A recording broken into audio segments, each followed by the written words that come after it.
All right, Facebook Find Bigfoot Memorial Day video. Worked a long time on this one. It's shot in the high 8, 1996 by Laurie and Owen Pate. It's a juvenile Sasquatch in the tree line, and it's calling out to a younger sibling in the middle of the field. Measured later at 5.3 feet. It's probably about 10 years old if it grew to 7 feet. We'll discuss the race and alleged meat science video, as well as confirms on hyperextension of foot from mid-tarsal break, cone head, brow ridge, slope to back, gray on hands, possibly white on palms. Arm length is to knee, uniform color, characteristic arm motion, compliant gait, rise and fall. Evidently, there was 5 minutes of vocalization before this event started, and then it collected the baby and then sauntered off. Let's understand the field. At the very beginning, it's squawking up into the left and it heads to that tree, and the subject is filmed in that portion right there, and there's a jump. Use those two little black dots at the very beginning of the video to see it. So the squawking occurs in there as it moves along the tree line. The BFRO encounter talks about that. It goes to that tree, heads to that spot. That spot's where the beginning of the video starts. It heads down the hill and then jumps.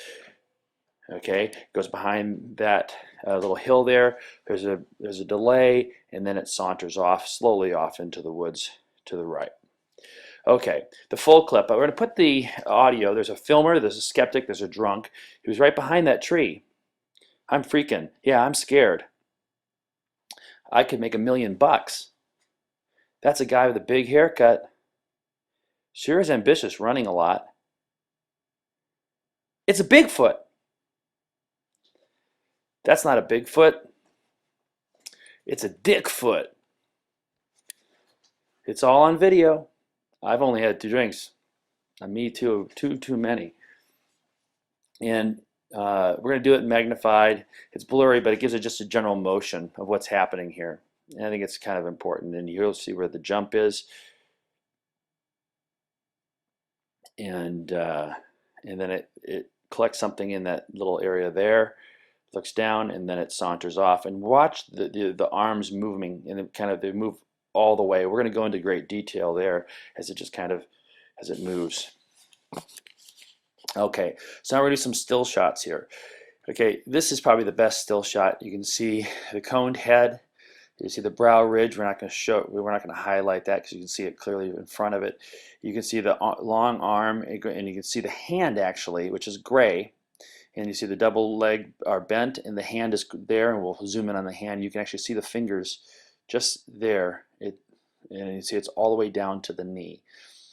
See the hand? Look inside the circle there.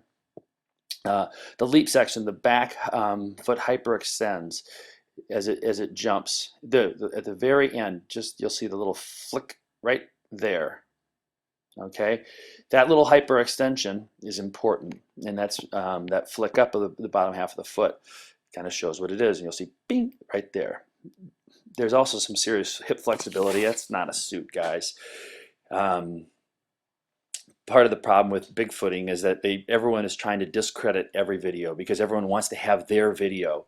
Here's another one just shot by a kid in the backyard where you see the same lean forward, you'll see the same arms, you'll see the same flick of the wrist. We haven't done our analysis on that. The growth and height. Now this one's pretty easy to explain. There's the whole section. You'll see it. There's a baby, there's the peak height, there's the head and the arm. You can see the arm moving from the shoulder very clearly. You see the head as we go through. Now we'll break it down frame by frame. It's even easier. Here's what happens.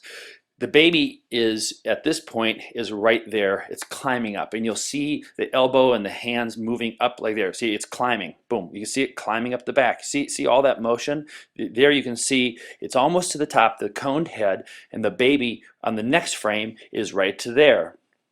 The head moves forward.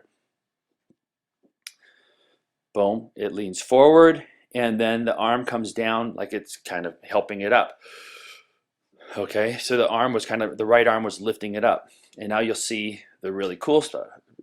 You'll see the cool part, the rise and fall. Look at the head portion. Don't worry about the baby up on top. And you'll see the head and the shoulders rising and falling. See that? That's that characteristic mid-tarsal break going to the top of the finger, or top of the tiptoes. Now look at the weird hands See how it's kind of flailing up and down? Look at that weird. That's kind of weird. Now, we've seen this before in the new Peguis back roads because that Sasquatch is looking up. And when it looks up, it has to maintain a vertical. It's not that leaning forward for balance. So see, the Sasquatch is looking up in the new Peguis back road. You see the cone head leaned here. And as it looks up, you'll see the same characteristic kind of weird thing. Look at it. It just kind of, isn't that cool? And the same exact kind of, almost like, hey, we're out for a Sunday stroll, we're looking like this, but it's probably used just for balance. Okay, let's talk about this running race. They did not think it through. The creature looked fast for what it was, a 10-year-old girl. All right, the event was recreated by Derek Pryor, world-class male runner who was wearing shoes. See the shoes right there? On the rocky, steep terrain. Even with shoes, he slipped on his first attempt and was almost injured. He was able to double the speed of a Sasquatch. He used a different stride length. Okay. First, the creature in the video. All right. What you'll see here is kind of the recreation. See the creature running down. What they did is they took different analysis videos and had him recreate it. There is him running it, almost, and he slipped the first time, but here see how he's swinging his arms wildly. That's not how the hands are always kept at their side, okay, through the entire thing, and the extended foot is also seen. And here it's a different running style entirely. All right. Furthermore, the Sasquatch used 4.5 foot strides. Prior used 6.5 and faster strides. To cover the same ground. They should have had a barefoot 10-year-old girl or a 5'3" adult male in a gorilla suit run it. They're not gonna. It's kind of ridiculous. The conclusions: the prolonged squawking from the trees shows the Sasquatch reticence to leave the protection. Sasquatch carry their arms in many ways: low arm balance swing, in fast walk and run, like Patty Freeman in the first portion. They also use it held back in this slow walk in 3 clips in the PG beginning. The arm swinging weirdly, as we see in the final portion. Lastly, the feet hyperextend. We would like to thank the dozen or so experts that made enhancements that made this clip possible. Thank you.